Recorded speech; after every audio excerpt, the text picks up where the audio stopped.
Coucou les amis, donc le plan pour aujourd'hui c'est que je dois changer mon visa de visitation à mon visa d'étudiant.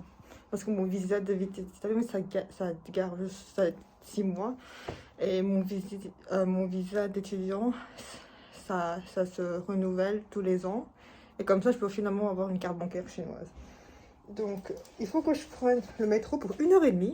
On adore quand il faut aller à l'autre bout de la ville. Je dois aller à la commune Chaoyang et c'est où j'habitais avant. Donc peut-être je vais retrouver mon vieil appart. Mais sauf que en fait c'est la plus grande commune de Pékin. Donc je sais pas.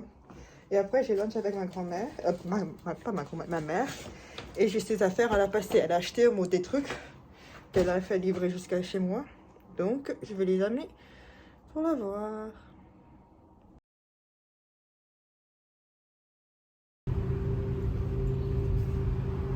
Je suis trop content. Et mon truc pour la procédure pour avoir mon visa s'est passé en 5 minutes. En fait, déjà ça m'a pris 1h45 pour venir jusqu'à ici. Puis 2 heures pour attendre les gens devant moi. Et 5 minutes parce que j'ai déjà eu un visa à Pékin avant quand j'habitais à Pékin. Donc j'avais un residence permit. Donc c'était hyper fastoche pour moi. Parce que pour mes autres amis c'était hyper difficile. On me demandait 10 000 documents. Mais pour moi, fastoche. Par contre un peu, je sais pas si vous allez m'entendre. Mais en fait... Parce qu'aujourd'hui, it was a hassle sort of pour les autres parce qu'il faut prouver qu'on n'était pas chinoise. Sauf que moi j'avais un passeport chinois quand j'étais née, mais après ça j'étais toujours belge, tu vois. Et donc en fait chaque fois que tu appliques pour un visa de long terme, ben, ils checkent tes documents. Donc moi je me suis déjà fait checker à Pékin il y a 4 ans, 5 ans. Donc il ne posait pas de problème quoi. Mais pour les autres, vraiment c'était chiant. J'ai un ami qui l'a appliqué il y a 2 semaines et hier je l'ai rencontré dans le centre de visa parce qu'il devait encore... et montrer les documents. Et donc là, parce que je suis dans la même commune où j'habitais avant, je vais aller près de là-bas. Je ne pourrais pas rentrer parce que pour rentrer dans la résidence, il faut scanner une carte que j'en ai pas. Mais je vais vous montrer le mall où je regardais les films avec mon frère tous les vendredis, littéralement, et où je mangeais. Je suis venue, les amis, donc ce préau bleu, vert, comme ça, c'est où j'ai passé une an de ma vie devant pour attendre le bus de l'école qui était toujours en retard, mais par 20 minutes continuant comme ça, mais tu avais peur de pas être à l'heure parce qu'il y avait une fois sur l'année qui était justement 2 minutes en retard. Et là, le building là, ça c'était le mall où je passais la moitié de ma vie. Et je pense que j'habitais dans ce building là bleu comme ça. J'adore les malls chinois parce qu'ils ont toujours des petits événements hyper esthétiques où tu peux prendre des photos. Tu as vraiment des marques de rouge à lèvres qui vont faire ça, mais ceux-là, ils vendent des peluches, j'ai envie d'acheter, mais il faut pas. Voici la boulangerie, j'espère que ça goûtera bien, qu'il y aura qu'est-ce que je veux.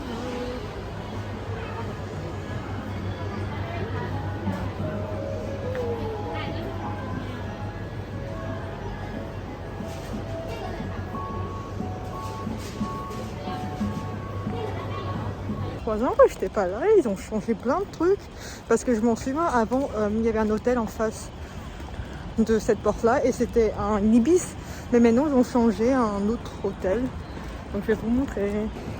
Et c'était aussi ici que quelqu'un a volé mon vélo parce qu'en fait il était parqué à l'intérieur et je l'ai vu parqué à l'extérieur ici quoi. Voilà, et donc j'habitais dans ce building là-bas au 26e étage je pense. Donc j'habitais en haut dans ce building quelque part. Il y avait aussi une piscine, un gym, mais pas grand chose à changer de ce côté. Mais je peux pas rentrer parce que tu dois scanner une carte pour rentrer. C'est toujours comme ça dans les résidences chinoises. Il n'y avait pas ce truc là, ni ce magasin, ni ce community market. Mais après quand j'habitais ici, c'était encore le début, ça fait seulement 1 an ou 2 ans. Oh, le Starbucks existait bien avant. Aussi le Meat Mate. Mais ce resto ici, il y en a maintenant, il y en a plusieurs, je pense qu'il y en a 2 ou 3. Il y en a un qui est même a reçu une étoile Michelin cette année, donc ça veut dire bah je suis été manger dans un restaurant Michelin. Ah oui, ça je m'en souviens, je pense du restaurant en Thaï. Je pense que c'était là quand j'étais dedans. Mais ils ont vraiment tout changé. Ils sont maintenant des trucs comme ça inutiles, mais à quel c'est esthétique. Mais parce qu'avant c'est juste les deux côtés, c'était de l'un bout. Je m'en souviens, avant il y avait même un endroit un petit convenience store. Et ensuite il y avait un Subway, mais non, j'ai l'impression que c'est plus fancy. Everything got upgraded. Plus ici. Ah voilà le Subway. C'est ce que fonctionne. Mais avant je passais en mode toute ma vie ici quoi. En mode je passais pas ici tous les jours.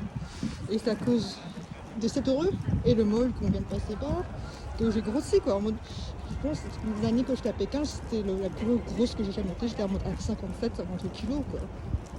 Oui, ils vendent des fleurs en mode c'est en mode une machine pour les fleurs.